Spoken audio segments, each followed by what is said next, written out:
Hello and welcome to Confetti Chat. I'm James from James Douglas Films and most people call me Doug. This is Frankie from Pink Photographics. Nobody calls her Pink yet. Today we're going to be talking about using friends as your wedding suppliers. So an example would be if you were thinking about a wedding cake, they can be quite costly, and if you have a friend that volunteers or a friend you know that is good at making cakes, do you ask them? Should you ask them? And how does that play out for you? I think it's different if they are a professional and that is what they do as their everyday job, to if they are just a hobbyist, they do it part-time, it's something they do just for fun. Because if it's someone that does it on the side, you're not going to be worrying about should you pay them the going rate, knowing their worth, supporting their business. Whereas if they are professionals and that's what they do as an everyday job, that's how they earn their money. Should you ask for mates rates? Do you expect it for free? Mates rates is an interesting phrase, isn't it? Yes. It's, what I like about the phrase mates rates is there is an implication that you're going to pay at all. Yes. You know, there is a rate. Yes. And the people will have their kind of, okay, these are my costs. This is exactly what I need to be earning. Yeah. It gets tricky, doesn't it? It depends on I guess it depends on the relationship. Yeah. If you have a family member, let's say you have a family member who is also a wedding DJ. Yes. You might go, okay, then Uncle Tony can come and DJ at our wedding. It's a double whammy because if your wedding is on a busy wedding day, like a Saturday, like an August Saturday, and you turn around to your uncle and say, Tony, will you come and DJ at my wedding? Then not only are you going to either not be paying them at all or paying them your mates rates, you're also taking a big earning day away from them as well. So it'll cost them twice. But if they were going to be a guest and were likely to not be earning, I guess it gets quite complicated and it's a real challenge. I don't know where I sit with this at all. I don't have a kind of, oh yes, this is how I feel about that. I've not really got a conclusion. I think it does depend on your relationship with the people that are getting married and what they kind of expect from you or what they want from you as well. Because if there is that whole thing of, oh, you know, come as a guest, but will you bring your camera, for example, that's completely different to, we would love you to be a guest, but we also want you to do the photos. It's up to you, you know, you can choose which one you want to do. Don't feel pressured into either. We want you to do, you know, we love your work. We want you there as a friend as well. Yeah. That's different to, can you also, oh, P.S., can you bring your camera? Very different.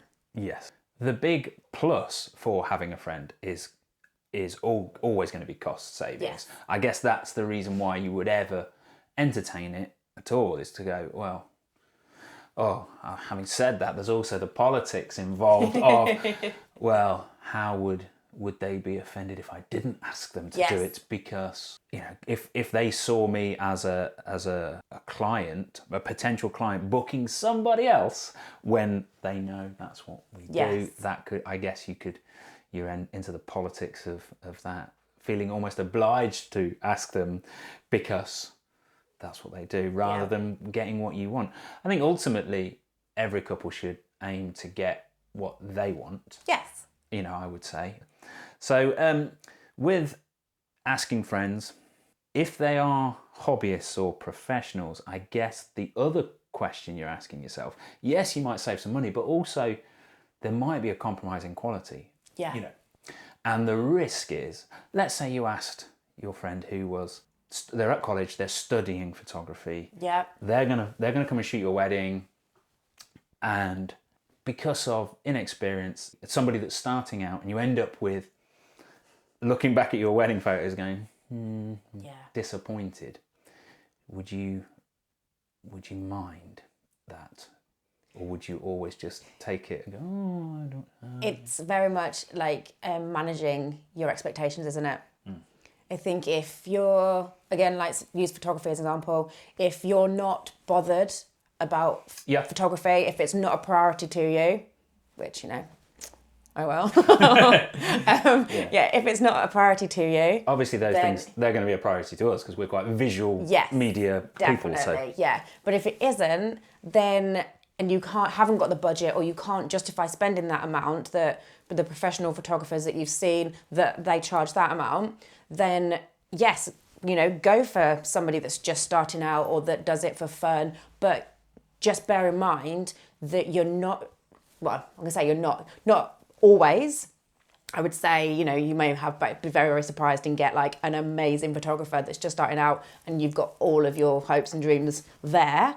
But I would say probably 95% of the time, you're not going to get what you see from a professional photographer on someone that's just studying at college, because they haven't got the experience. They probably haven't got the equipment, they haven't got the knowledge.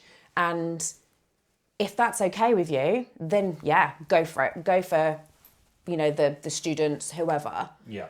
But just make sure that it's what you want at the end of the day. I would also imagine that you've just mentioned there that especially with photography, they might not have the equipment. Yeah.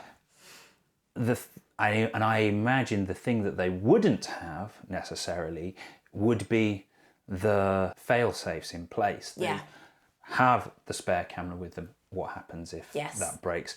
The same with say if you had someone doing cake, you know, the fail-safes of knowing that we need to get this made by this date to be ready, just in case that it does go wrong. Yeah. We've got the extra time or whatever, you know, because I know that the timing for the cake people is really crucial in terms, and because they've got that experience, they know all about that. And also having a network of other photographers, other cake makers, other videographers, whatever it is, that for some reason, if you fall ill on the day or you know, are in an accident, or for some reason that you can't make the wedding, do you have that support network? Do you have that, like that pool of suppliers that you can call upon to go and to then do that for you? Yeah. That's really important, and I guess that's the risk you take, and the potential savings could be significant. I mean, you know, if you have a load of friends that are kind of throw your wedding together for you, then amazing. Yeah, if you've got, like, you know, most of your friends are all creative people, then why not tap into that? Yeah, definitely. absolutely. You know, if someone's amazing at artwork and things like that, get them to design your wedding invitations. That could save you a hell of a lot of money, and it's something nice for that friend to be like, this is your wedding present from me, and it's nice for them to be able to get their work out there, because you never know, somebody else, like a guest or someone, could then see that and say, oh, actually, I really love that. Who did that? Who did you get to and do then that could then get the ball rolling for that person. So in that view, I'm all for that. But like you were saying, there are risks. The risks. Is there a risk-reward balance, as always? I think it's an interesting point that before you just go leaping in, you should really think hard about it. You know, go and leap and go, yes, we'll get that person to do that because they can. We'll get it'll only cost me £200. It'll only do this. It'll only do that. Yeah. You've got to think what you can budget for, what your priorities are, and if you do have friends that you can rely on, that you know that are like, they'll be perfect for that, then talk to them. Because don't just assume that they want to do it as well. Yeah. Because some people be like, no, pressure's too much for me. I don't want, in case, you know, that some people, it could just be too overwhelming for them. They could be like, no, it's too much. I just want to be there as a guest and enjoy the day. Or I don't want to have the responsibility because I would worry too much. There is that side of it as well. So don't always just assume that your friends are going to be like, yeah, I'll do that. Whoa, because they might not be. Or they might already be booked. If they are professionals as well, they might already be booked for another wedding. That's the age-old thing of working in the industry. Yeah. You miss a lot of weddings. Yes. You know, you miss your friends getting married because you're often somewhere else. That's exactly it. Yeah.